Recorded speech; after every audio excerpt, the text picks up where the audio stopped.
पुराने वक्त की बात है। मुल्क के एक दूर दराज गांव में रहना वाला एक गरीब दर्जी था। उसका नाम सलीम था। सलीम की जिंदगी हमेशा तंगहाली में बीतती थी। छोटा सा कच्चा घर जिसकी दीवारों से मिट्टी झड़ती रहती थी। घर की छत बांस और घास फूस से बनी थी जो बरसात के मौसम में अक्सर टपकने लगती। सलीम के पास ना ढंग के कपड़े थे ना ही पेट भर खाना, मगर उसके दिल में एक गहरी तसल्ली थी। उसका अल्लाह उसके साथ है। सलीम सुबह की पहली अजान के साथ उठता, मस्जिद जाकर नमाज पढ़ता और फिर अपनी छोटी सी दुकान खोलता। उसकी दुकान भी कोई बड़ी दुकान नहीं थी, बस एक पुराना लकड़ी का टीन शेड और एक टूटी सिलाई मशीन। उसके पास ग्राहक भी बहुत कम आते थे। ज्यादातर लोग शहर के बड़े टेलर के पास जाते थे, क्योंकि सलीम के पास न तो अच्छे कपड़े सिलने का हुनर था और ना ही फैशन की समझ। मगर फिर भी सलीम हर ग्राहक से अदब से बात करता, हर कपड़े में अपनी पूरी मेहनत और सच्चाई झोंक देता। उसके चेहरे पर हमेशा एक मुस्कान रहती और हर वक्त वह यही कहता, अल्लाह पर भरोसा रखो, वही सबसे बड़ा मालिक है। मगर उसकी तंगहाली दिन ब दिन बढ़ती जा रही थी। कभी घर में दाल भी नसीब नहीं होती, कभी कई दिन भूखा रहना पड़ता।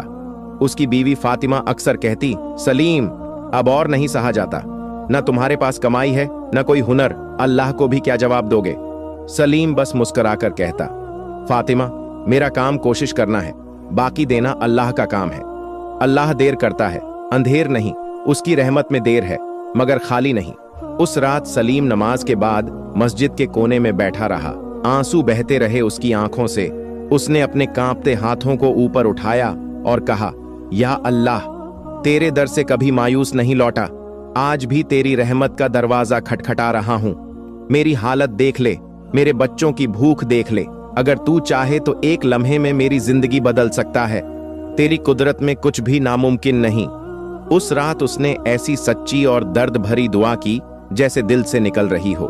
उसकी आंखों से आंसू बहते रहे और नींद कब आई पता भी नहीं चला। मगर सलीम नहीं जानता था कि उसी रात उसकी किस्मत में अल्लाह ने एक नया फैसला लिख दिया था। उस दुआ की ताकत ने आसमान के दरवाजे खटखटा दिए थे। सुबह का उजाला फैला ही था। गांव की तंग गलियों में मुर्गे बांग दे रहे थे। सलीम आज कुछ अलग महसूस कर रहा था। आंखें भारी थीं, मगर दिल में एक अजीब सी हलचल थी, जैसे किसी अनदेखे मेहमान का इंतजार हो। उसने बिना देर किए वुजू किया और फज्र की नमाज पढ़ने मस्जिद चला गया। नमाज खत्म हुई तो मस्जिद के बाहर उसे एक अजनबी शख्स दिखा। उसकी उम्र करीब 50 साल रही होगी। सफेद कुर्ता पायजामा, साफ सुथरे चेहरे पर एक गहरी मुस्कान, मगर आंखों में कुछ रहस्यमयी चमक। उसने सलीम की तरफ देखा और पूछा, तुम ही हो सलीम दर्जी? सलीम थोड़ा चौंका। जी हुजूर, मैं ही हूं, मगर आप मुझे कैसे जानते हैं? अजनबी ने हल्के से मुस्कुराकर कहा, मैं तो बस इधर से गुजर रहा था। तुम्हारी दुआओं की गूंज मेरे कानों तक भी पहुंच गई। लगता है तुम्हारी सच्चाई और दर्द ने आसमान को भी हिला दिया है। सलीम को कुछ समझ नहीं आया। अजनबी ने उसके कंधे पर हाथ रखा और बोला, क्या तुम मुझे अपनी दुकान दिखाओगे?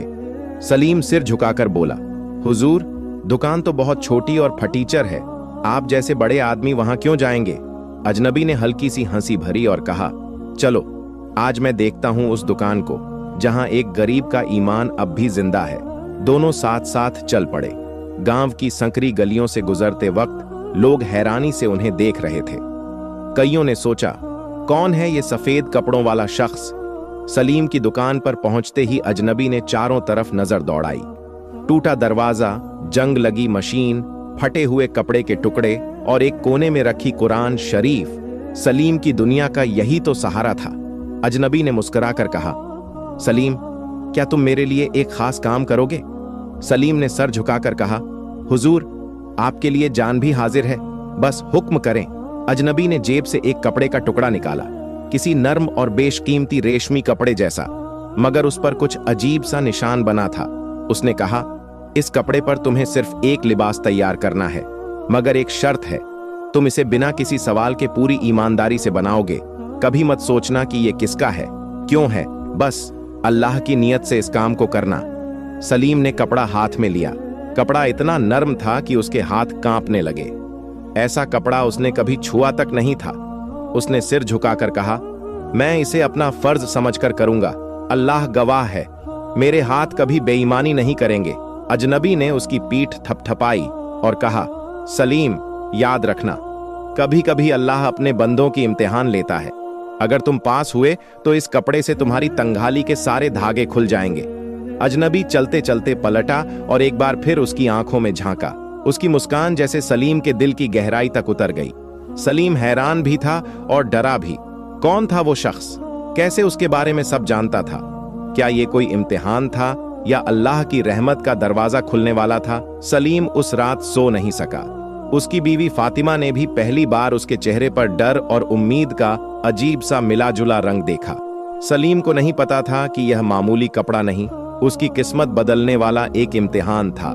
सलीम के हाथों में वो बेशकीमती कपड़ा था और उसके दिल में डर, जिम्मेदारी और एक अजीब सी उम्मीद का समुंदर उमड़ रहा था। जैसे जैसे रात गहराती जा रही थी, सलीम की आंखों से नींद गायब थी। वो उस कपड़े को बार बार अपने हाथों में लेकर देखता, सहलाता, मगर समझ नहीं पाता कि ये कपड़ा किसका है। कौन है वो शख्स जिसने उसे ये काम दिया है? फातिमा ने देखा कि सलीम का चेहरा उतरा हुआ है, माथे पर पसीना है। उसने सलीम से कहा, क्या बात है सलीम, आज पहली बार तुम्हें इतने परेशान देखा, कहीं कोई बड़ी मुसीबत तो नहीं आने वाली? सलीम ने गहरी सांस ली और फातिमा को वो पूरा वाकया सुनाया। फातिमा चौंक गई। उसने सलीम का चेहरा पकड़ा और कहा, सलीम, मैं तुम्हें एक बात साफ कहती हूं, हमारी हालत तो वैसे ही बद से बदतर है। अगर अल्लाह ने ये दरवाजा खोला है तो ये उसका करम है। तुम इस कपड़े को ऐसे ही मत लो, इसमें अल्लाह की कोई बड़ी रहमत छुपी है। पूरी ईमानदारी से इसे बनाओ। हम गरीब हैं, मगर हमारे हाथों से कभी बेईमानी ना हो, ये तुम्हारा इम्तिहान भी हो सकता है। सलीम को फातिमा की बातों में सुकून मिला। उसने वुजू किया, 2 रकात नमाज पढ़ी और अल्लाह से फिर दुआ की, या अल्लाह, तू गवाह रहना, मैं इस काम में सिर्फ तेरी रजा चाहता हूं, ना दिखावा ना लालच। अगले दिन सलीम ने अपनी दुकान का दरवाजा खोला। आज उसके हाथों में कांपती हुई उंगलियों से वो काम शुरू हुआ जो उसकी जिंदगी का सबसे बड़ा काम था। उसने हर सिलाई, हर कटाई में बिस्मिल्लाह पढ़ा। वो चाहता तो कपड़ा चोरी करके बेच सकता था, शहर ले जाकर लाखों में बेच सकता था, मगर सलीम के दिल में अल्लाह का खौफ और अपनी ईमानदारी की ताकत थी। हर टांका लगाते वक्त उसके दिल में यही गूंजता, सलीम, अल्लाह देख रहा है, ये काम तेरा नहीं, तेरी किस्मत का हिस्सा है। दिन बीते, रातें बीती। सलीम ने खुद भूखा रहकर भी इस काम में कोई कोताही नहीं की। वो एक एक धागे को ऐसे जोड़ता जैसे अपनी किस्मत के धागे जोड़ रहा हो। कभी उसके बच्चे भूख से बिलबिलाते तो सलीम आंसू पी जाता। उसके पास कभी कोई पैसा नहीं होता, मगर उसके हौसले में कोई कमी नहीं आई। वो हर रोज फज्र के वक्त उठता, नमाज अदा करता, फिर दुकान में जुट जाता। एक दिन गांव का कंजूस साहूकार सलीम के पास आया। उसने सलीम के हाथ में वो खास कपड़ा देखा। साहूकार की आंखें चमक उठीं। उसने कहा, अरे सलीम, ये कपड़ा कहां से आया? मैं तो इसे शहर के नवाबों के पास देखता हूं। तू ये कपड़ा मुझे बेच दे, मैं तुझे एक बड़ी रकम दूंगा, तेरी सारी तंगहाली दूर हो जाएगी, तेरे बच्चे कभी भूखे नहीं रहेंगे। सोच ले सलीम, किस्मत बार बार दरवाजा नहीं खटखटाती। सलीम ने साहूकार की आंखों में झांका। उसे उस आंखों में लालच, धोखा और फरेब साफ नजर आया। सलीम ने गर्दन झुकाकर कहा, साहूकार साहब, ये कपड़ा मेरी अमानत है, मैं इसे बेच नहीं सकता। ये मेरे अल्लाह और मेरे उस मेहमान के बीच का वादा है। मैं अपनी भूख सह लूंगा, मगर अपनी ईमानदारी नहीं बेचूंगा। साहूकार हंसकर बोला, अरे सलीम, जब भूख से बच्चे मरेंगे तब ये ईमानदारी किस काम आएगी? सोच समझकर फैसला कर, ऐसा मौका दोबारा नहीं मिलेगा। सलीम ने दृढ़ता से कहा, मेरा अल्लाह काफी है मेरे लिए। जिसने मुझे इस काम के लिए चुना है वही मेरी मदद करेंगे। आपकी दौलत मेरे लिए जहर है, मुझे अल्लाह पर भरोसा है। साहूकार गुस्से में बड़बड़ाता हुआ चला गया। मगर गांव के लोगों के बीच ये खबर फैल गई कि सलीम के पास कोई बेशकीमती चीज है। लोग उसके दुकान के बाहर खड़े होकर बातें करने लगे। कुछ लोग हंसी उड़ाते, अरे ये दर्जी तो पागल हो गया है, कपड़ा देखो और भूखा मर रहा है, अगर हम होते तो कब का बेच देते। मगर सलीम इन बातों की परवाह किए बिना अपने काम में जुटा रहा। उसकी आंखों में एक चमक थी, एक अडिग यकीन था कि अल्लाह ने जो उसके नसीब में लिखा है वो उससे कोई छीन नहीं सकता। रात के अंधेरे में भी सलीम अकेला बैठकर उस कपड़े को सीता। उसकी आंखें थक जाती मगर दिल नहीं थकता। उसके हाथों में छाले पड़ जाते मगर उसके होठों पर वही पुरानी दुआ रहती, या अल्लाह मेरी मेहनत कबूल फरमा, मेरी ईमानदारी की लाज रख ले। उस वक्त सलीम को नहीं पता था कि उसकी यह ईमानदारी, उसकी यह बेपनाह मेहनत अल्लाह के दरबार में कबूल हो चुकी है। एक ऐसा करिश्मा उसकी जिंदगी में आने वाला था जिसकी उसने कभी तसव्वुर भी नहीं किया था। ठंडी हवा गांव की गलियों में गूंज रही थी। सलीम अपनी दुकान में जैसे ही आखिरी टांका पूरा कर रहा था, तभी दरवाजे पर 3 घोड़े सवार आकर रुके। उनके कपड़े चमकदार थे, चेहरे पर रौब था और उनके पास शहर की बड़ी हवेली का निशान बना हुआ था। सलीम ने हैरानी से दरवाजे की तरफ देखा। उनमें से एक सख्त चेहरे वाला आदमी आगे बढ़ा और सलीम से कहा, क्या तुम सलीम दर्जी हो? सलीम ने सिर हिलाकर जवाब दिया। आदमी ने एक मुहर लगी चिट्ठी उसके हाथ में थमा दी। सलीम ने कांपते हाथों से चिट्ठी खोली। उसमें लिखा था, सलीम दर्जी, आपको शहर की राजमहल हवेली में बुलाया जा रहा है। आपके हाथों का काम देखने के लिए खुद नवाब साहब ने हुक्म दिया है। तत्काल रवाना हो, रास्ते में कोई देरी नहीं होगी। यह शाही हुक्म है। सलीम को जैसे यकीन ही नहीं हुआ। गांव वालों की नजरें उस पर गड़ी थीं। कुछ लोगों ने मजाक उड़ाया, अरे ये गरीब दर्जी अब नवाबों के लिए लिबास सिएगा। हाँ, ये भी देखना बाकी था। मगर सलीम के माथे पर कोई घमंड नहीं था, बस आंखों में डर और इम्तिहान का एहसास था। उसने जल्दी से फातिमा को बुलाया और कहा, फातिमा, मुझे शहर बुलाया गया है, पता नहीं किस काम के लिए, मगर दिल कांप रहा है। क्या होगा क्या नहीं, अल्लाह मालिक है। फातिमा ने उसका हाथ थाम लिया। जाओ सलीम, अब अल्लाह ने दरवाजा खोला है, डरना मत, तुम्हारी ईमानदारी तुम्हारे साथ है। सलीम बिना कुछ खाए पिए ही घोड़े सवारों के साथ शहर की ओर निकल पड़ा। रास्ता लंबा था, ठंडी हवाएं शरीर को काट रही थीं। सलीम ने गांव कभी नहीं छोड़ा था, उसके लिए यह सफर बहुत बड़ा था। रास्ते में वो अल्लाह का नाम लेता रहा। शहर में दाखिल होते ही उसकी आंखें चौंधिया गईं।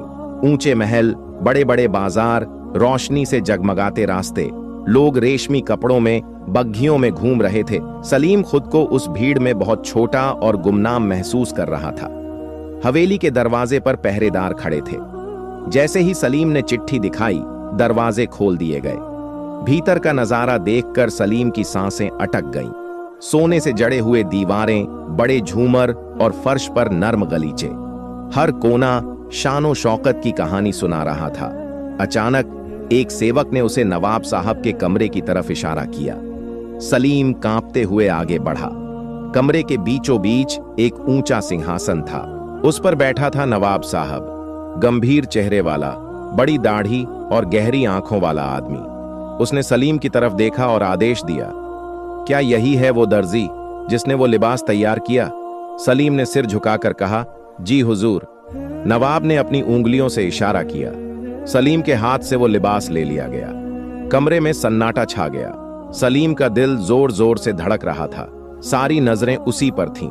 नवाब ने लिबास हाथ में लिया, उसकी बारीकियों को देखा, फिर कहा, यह काम किसी आम दर्जी का नहीं हो सकता। तुम्हारे हाथों में अल्लाह ने हुनर रखा है। तुम्हें पता है यह लिबास किसके लिए है? सलीम ने सिर झुकाकर कहा, मुझे नहीं मालूम हुजूर, मुझे बस इतना कहा गया था कि इसे सच्चाई से तैयार करूं। मैंने अपनी जान लगा दी। नवाब जोर से हंसा। यह लिबास शाही महल की सबसे बड़ी मेहमान के लिए है। सुल्तान की बेटी के निकाह में यही लिबास पहनाया जाएगा। तुम्हारे हाथों से बना लिबास, तुम्हारी ईमानदारी अब तुम्हें वहीं पहुंचा रही है जहां तुमने कभी सोचा भी नहीं होगा। आज से तुम शाही दर्जी कहलाओगे। कमरे में तालियों की गूंज उठी। सलीम के पैरों तले जमीन खिसक गई। उसके हाथ कांप रहे थे, आंखों से आंसू बह रहे थे। उसने सिर झुकाकर अल्लाह का शुक्र अदा किया। आज उसकी मेहनत, उसकी ईमानदारी, उसकी भूख सब अल्लाह के करिश्मे में बदल गई थी। नवाब ने उसे सोने से भरा थैला दिया, साथ में शहर में एक बड़ी दुकान और एक घर। सलीम को यकीन नहीं हो रहा था कि यही वो दर्जी है जो कल तक सूखी रोटी के लिए तरसता था। मगर उसके दिल में एक ही बात गूंज रही थी, या अल्लाह, तू सबसे बड़ा है, तेरी रहमत से बड़ा कोई करिश्मा नहीं। सलीम अब उस दुनिया में कदम रख चुका था जिसकी चमक दमक उसने कभी सपनों में भी नहीं सोची थी। शाही हवेली ने उसे सम्मानित दर्जी का ओहदा दिया था।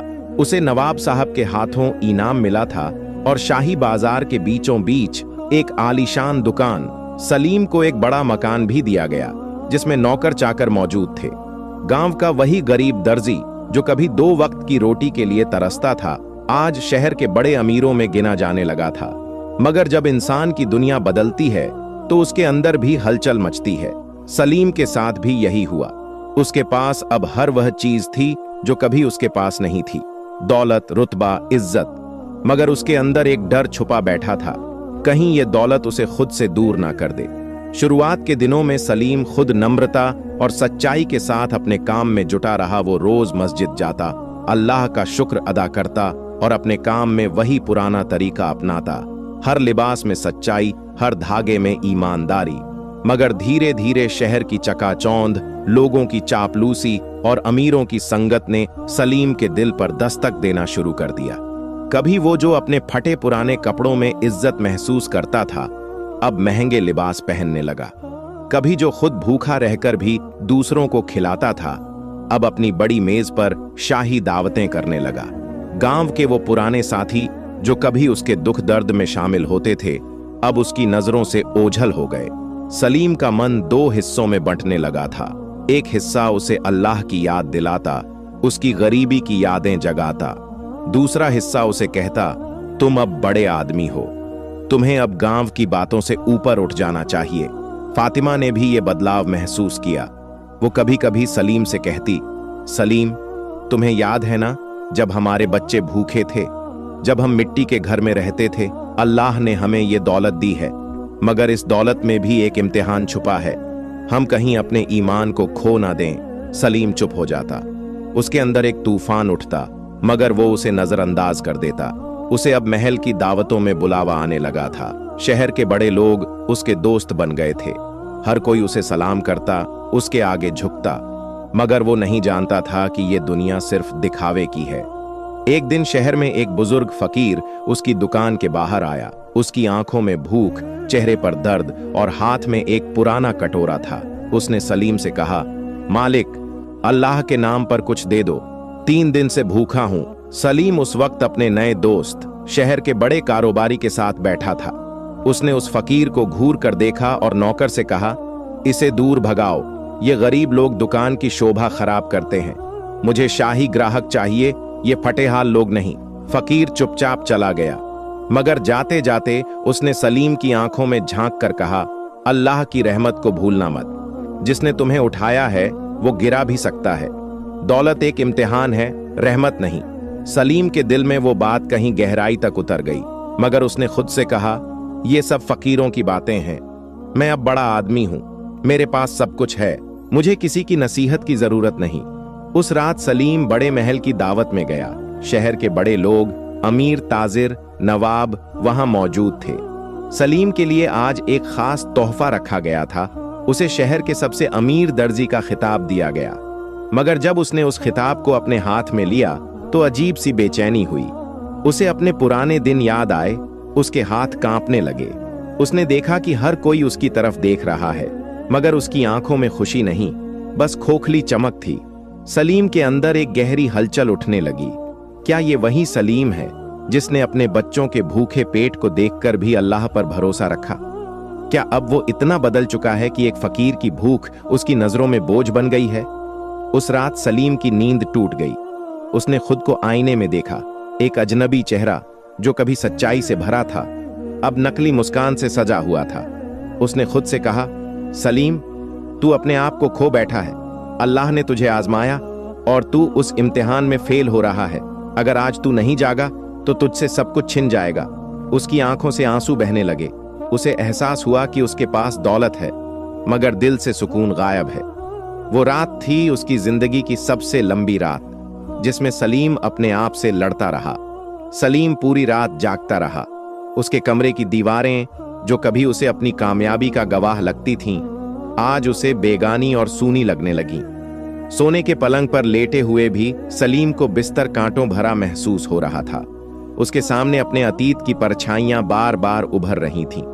वो फटे कपड़े में खुद, भूख से बिलबिलाते बच्चे और आंखों में तसल्ली के साथ फातिमा की सच्ची मुस्कान। सुबह होने से पहले ही सलीम ने फैसला कर लिया था, वो अब और नहीं झूठी दुनिया के पीछे भागेगा। उसने वुजू किया, सिर झुकाकर रोते हुए अल्लाह से कहा, या रब, तू ही मेरा मालिक है। मैं भूल गया था कि जिस दौलत ने मुझे उठाया वो तेरी रहमत थी, मेरा हुनर नहीं। मुझे माफ कर दे, मुझे मेरी पुरानी सच्चाई और ईमानदारी लौटा दे। मैं आज भी वही गरीब दर्जी बनना चाहता हूं, मगर तेरी रहमत वाला। सलीम ने फातिमा को उठाया। फातिमा ने उसकी सूजी हुई आंखें देखीं और समझ गई कि सलीम के दिल में तूफान आ चुका है। सलीम ने उससे कहा, फातिमा, मैं अब इस झूठी दुनिया से दूर जाना चाहता हूं। मुझे खुद से, अपने अल्लाह से, अपने पुराने ईमान से फिर से जुड़ना है। क्या तू मेरे साथ है? फातिमा मुस्कुराई। सलीम, मैं हमेशा तेरे साथ हूं। मुझे वो सलीम चाहिए जो भूखा रहकर भी दूसरों को खिलाता था। मुझे वो सलीम चाहिए जो अपनी दुकान के कोने में बैठकर कुरान की आयतें पढ़ता था। दौलत की जरूरत है, मगर तेरे ईमान से बड़ी कोई दौलत नहीं। अगर तू वापसी करना चाहता है तो मैं तेरे साथ हूं। सलीम ने अगले ही दिन शाही दर्जी का ओहदा त्याग दिया। उसने नवाब साहब को एक खत भेजा जिसमें लिखा था, हुजूर, आपने मुझ पर जो भरोसा किया वो आपका करम है, मगर मैं अब उस दुनिया का हिस्सा नहीं बनना चाहता जहां इंसानियत से बड़ा लिबास है। मुझे माफ करिएगा, मैं अपनी पुरानी दुकान, अपनी पुरानी दुनिया और अपनी ईमानदारी के साथ ही खुश हूं। आपका शुक्रिया। नवाब साहब हैरान थे। शहर भर में सलीम के इस फैसले की चर्चा होने लगी। लोगों ने कहा, पागल हो गया है ये दर्जी, इतना बड़ा मौका छोड़कर फिर उसी गरीबी की तरफ जा रहा है। मगर सलीम ने किसी की बातों की परवाह नहीं की। उसने अपने शाही मकान और दुकान गरीबों में बंटवा दी। नवाब से मिली दौलत का बड़ा हिस्सा मस्जिद, मदरसे और अनाथालयों में दान कर दिया। बाकी पैसे से उसने गांव में एक छोटी सी दुकान बनाई, वहीं जहां से उसने अपनी यात्रा शुरू की थी। मगर इस बार उसकी दुकान पहले जैसी नहीं थी। अब वहां गरीबों के लिए मुफ्त कपड़े सिलना उसकी पहली प्राथमिकता थी। सलीम ने गांव के उन गरीब बच्चों के लिए कपड़े बनाए जो ठंड में कांपते थे। उसने उन अनाथों को अपने घर बुलाया जो किसी सहारे के लिए तरसते थे। गांव वालों ने सलीम की तरफ देखने का नजरिया बदल दिया। जो लोग उसे पहले पागल कहते थे, अब उसके कदम चूमने लगे। सलीम के चेहरे पर फिर वही पुरानी सच्चाई लौट आई थी। उसके दिल में फिर वही सुकून था जो अल्लाह की राह में मिलने वाली दौलत से बड़ा था। सलीम अब रोज मस्जिद जाता, अल्लाह का शुक्र अदा करता और उस फकीर की बात हमेशा याद रखता, दौलत रहमत नहीं, इम्तिहान है, और जो इस इम्तिहान में पास हो जाए वही असली अमीर है। सलीम ने खुद से वादा किया, मैं अब खुद को कभी भूलने नहीं दूंगा।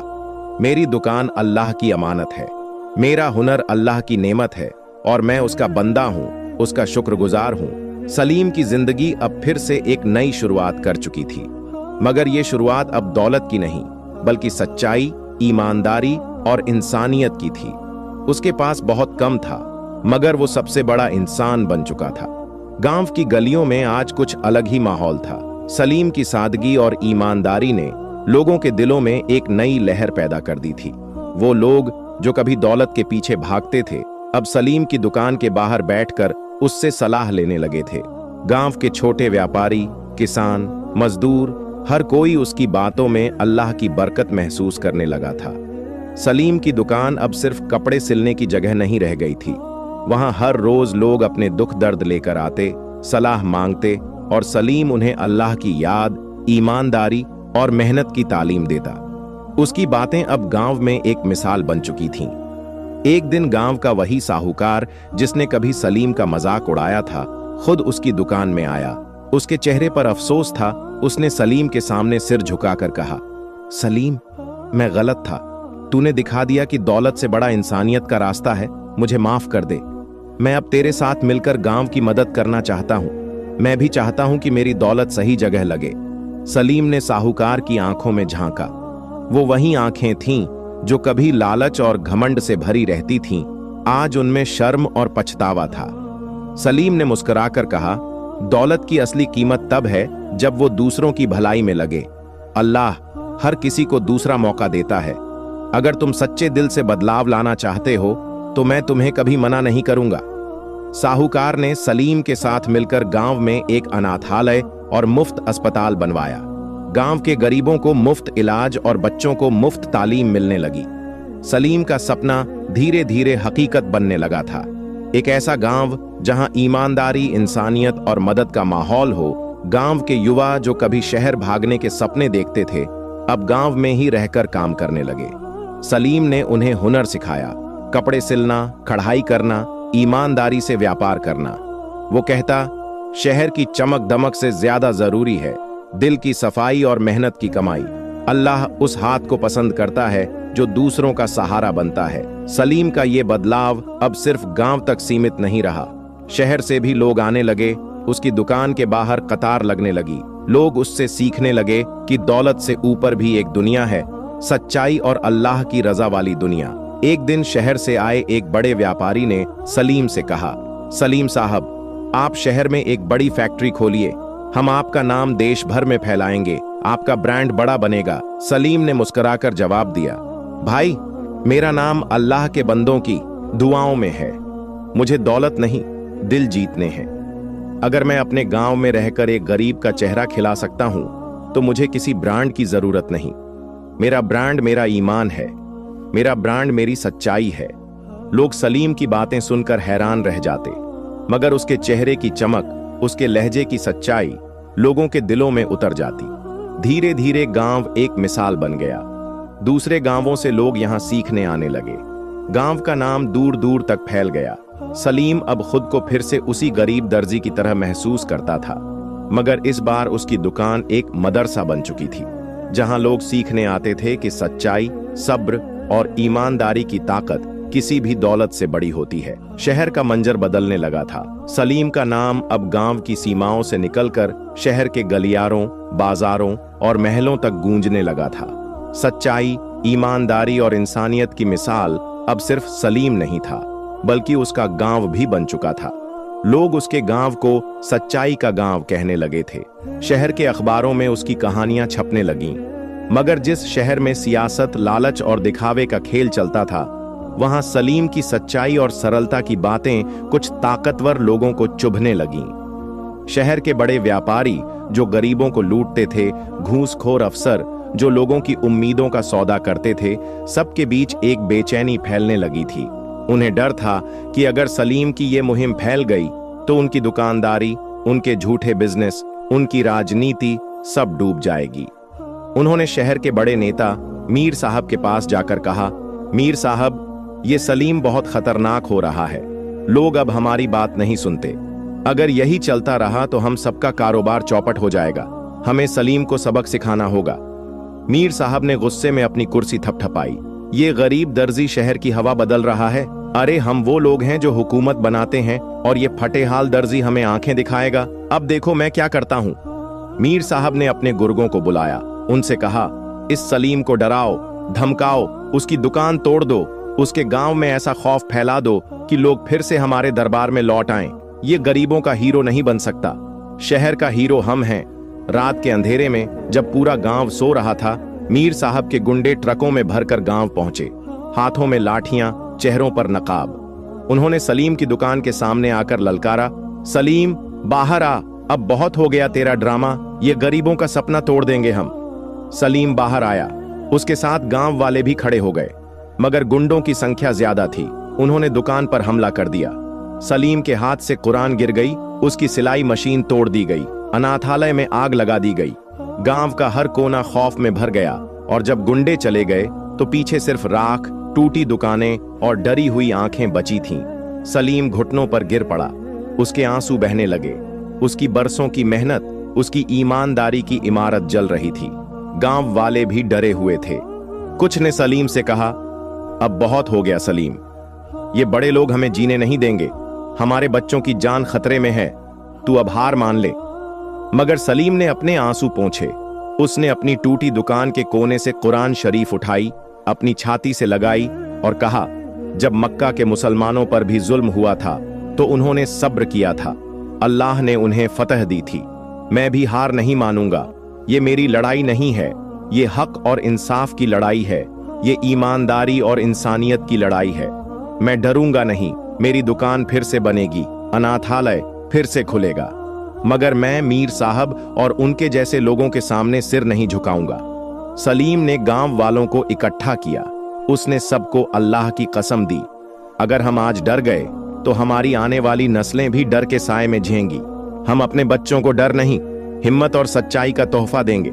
जो भी मेरे साथ है वो कल सुबह मस्जिद के सामने इकट्ठा हो। हम फिर से शुरुआत करेंगे, हमारी दुकानें फिर बनेंगी, हमारा गांव फिर से जलेगा। अल्लाह हमारे साथ है, जो भी हक पर होता है वो कभी हारता नहीं। अगले दिन मस्जिद के सामने पूरा गांव इकट्ठा हो गया। बूढ़े, बच्चे, औरतें, सबके चेहरों पर डर के साथ एक अलग सा जोश भी था। सलीम ने गांव वालों से कहा, हम मिलकर काम करेंगे, हर घर में एक ईंट लगेगी, हर हाथ एक दीवार बनाएगा। हमारी एकजुटता हमारी ताकत है। शहर वालों को दिखा देंगे कि गरीब भी जब एकजुट होता है तो उसके सामने कोई मीर साहब भी नहीं टिकता। गांव वालों ने सलीम के हाथों में हाथ मिला दिए। गांव के हर गली में काम शुरू हो गया। फटे कपड़े पहने मजदूरों ने फिर से दीवारें उठाईं। बच्चों ने ईंटें उठाकर अपने स्कूल की नींव रखी। औरतों ने मिलकर खाना बनाया। पुराने कपड़े काट काट कर नए बैनर बनाए गए। सच्चाई कभी हारती नहीं। ये आवाज धीरे धीरे शहर तक पहुंचने लगी। अखबारों में खबर छपने लगी। गरीब दर्जी ने खड़ा कर दिया इंसानियत का किला। लोग गांव देखने आने लगे। टीवी चैनल वाले सलीम का इंटरव्यू लेने लगे। शहर के आम लोग भी जागने लगे। उन्होंने मीर साहब के खिलाफ बोलना शुरू कर दिया। मीर साहब का गुस्सा 7वें आसमान पर था, मगर इस बार वो खुद भी डरने लगा था। उसे समझ आ चुका था कि सलीम अब सिर्फ एक दर्जी नहीं रहा, वो एक आंदोलन बन गया है। सलीम और गांव वालों की एकजुटता ने पूरे शहर में आग की तरह खबर फैला दी थी। लोग अब मीर साहब के खिलाफ खुलकर बोलने लगे थे। जिन अफसरों और नेताओं ने कभी मीर साहब के आगे सिर झुकाया था, अब वो भी अपने पद बचाने के लिए सच का साथ देने लगे थे। सलीम की दुकान, जो अब एक आंदोलन का केंद्र बन चुकी थी, वहां हर रोज शहर भर से लोग जमा होते। सलीम की आवाज में अब सिर्फ गांव नहीं, पूरे इलाके का दर्द गूंजता। मीर साहब, जो कभी अपने रुतबे पर इतराते थे, अब उनके महल की दीवारें डर से कांपने लगी थीं। उन्होंने आखिरी चाल चली। उन्होंने सलीम पर झूठे इल्जाम लगवाए। सरकारी दस्तावेजों में घोटालों का आरोप मढ़ा। पुलिस ने सलीम को गिरफ्तार कर लिया। पूरा गांव सन्न रह गया। सलीम को हथकड़ियों में बांधकर शहर ले जाया गया। उसकी आंखों में कोई डर नहीं था, बस सुकून था। उसने गांव वालों से कहा, अगर मैं जेल भी चला जाऊं तो भी ये आंदोलन ना रुके। याद रखना, इंसान को कैद किया जा सकता है, मगर उसकी सच्चाई और हिम्मत को नहीं। सलीम के जेल जाने के बाद गांव वालों ने हार नहीं मानी। उन्होंने शहर की गलियों में मार्च निकाला।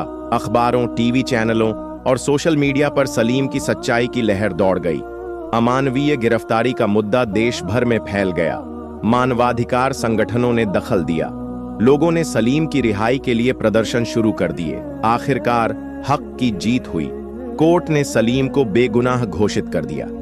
मीर साहब पर केस दर्ज हुआ। सरकार ने मीर साहब की कुर्सी छीन ली।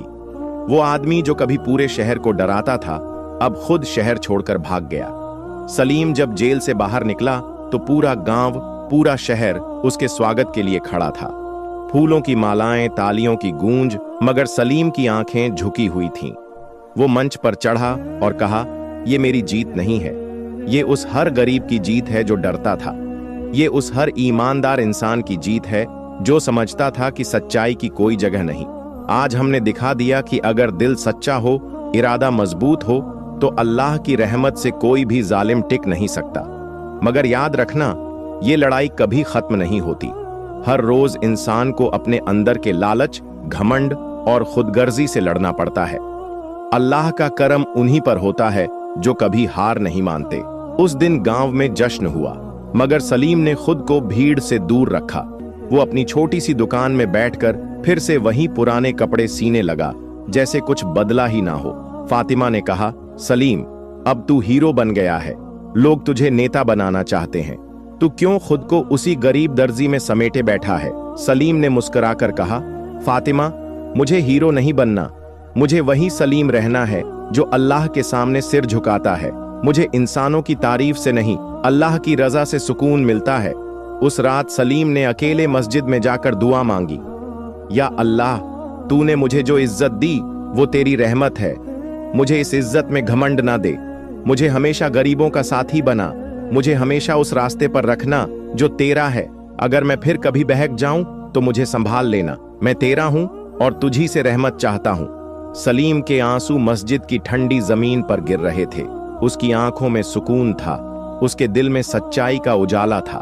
उसने अपने आखिरी सफर की तैयारी कर ली थी, सच्चाई, ईमानदारी और अल्लाह की रजा के साथ। सलीम की कहानी अब सिर्फ एक दर्जी की नहीं थी, वो एक मिसाल थी। उसकी जिंदगी ने सिखा दिया था कि असली ताकत न दौलत में है न कुर्सी में। असली ताकत उस सजदे में है जिसमें इंसान अपने रब से जुड़ जाता है।